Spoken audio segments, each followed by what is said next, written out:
Good morning. Welcome to CATEX TV. My name is Frank Fortunato. Today is Monday, July 24th, 2017. If you want to follow us on Twitter, please go to CATEX TV.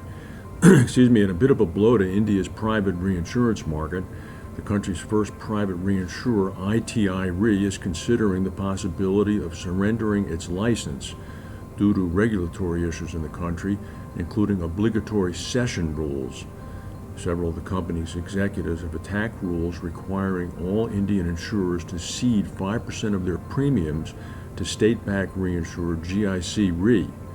These executives at ITI said that ITI could drop its license if the stipulation remains unchanged. ITI's Re license was granted only last December.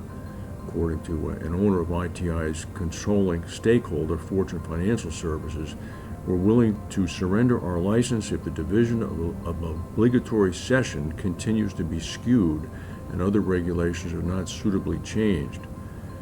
It's an interesting point because the government-owned GIC Re does in fact take that obligatory cession slice, and Indian reinsurers that are trying to start in the private sector are wondering why they have to compete against a government monopoly.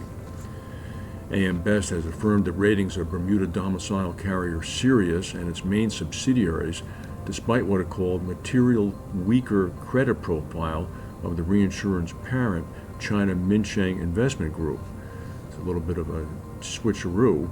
AM Best noted that Sirius had strong consolidated risk-adjusted capitalization, robust operating performance, and diversified market profile, so they're fine.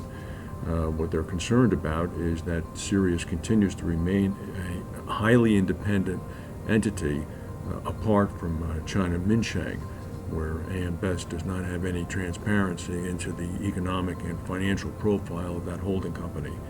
The risk modeling firm AIR Worldwide is saying now that extensive damage that was reported from the 6.7 earthquake that struck in the Aegean Sea on Friday might end up with some significant insurance claims.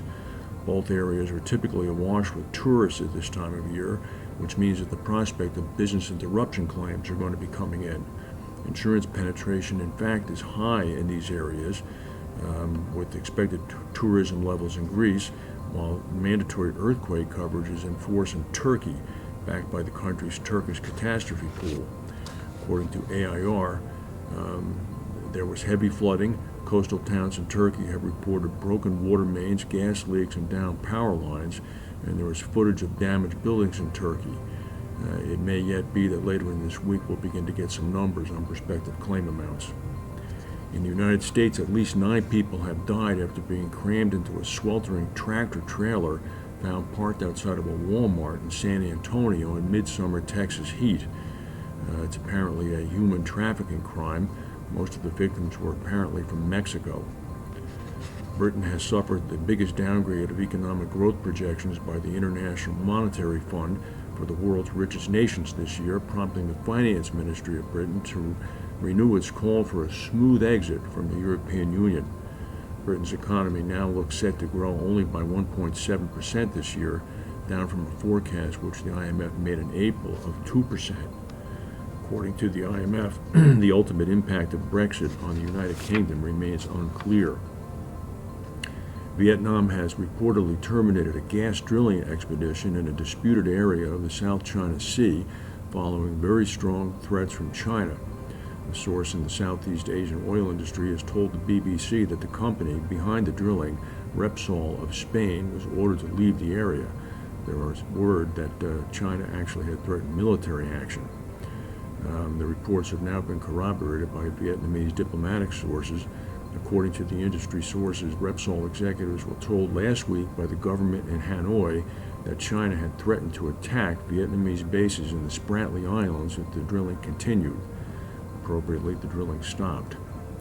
There's an incident that's unfolding in the northern Swiss city of Schaffhausen right now.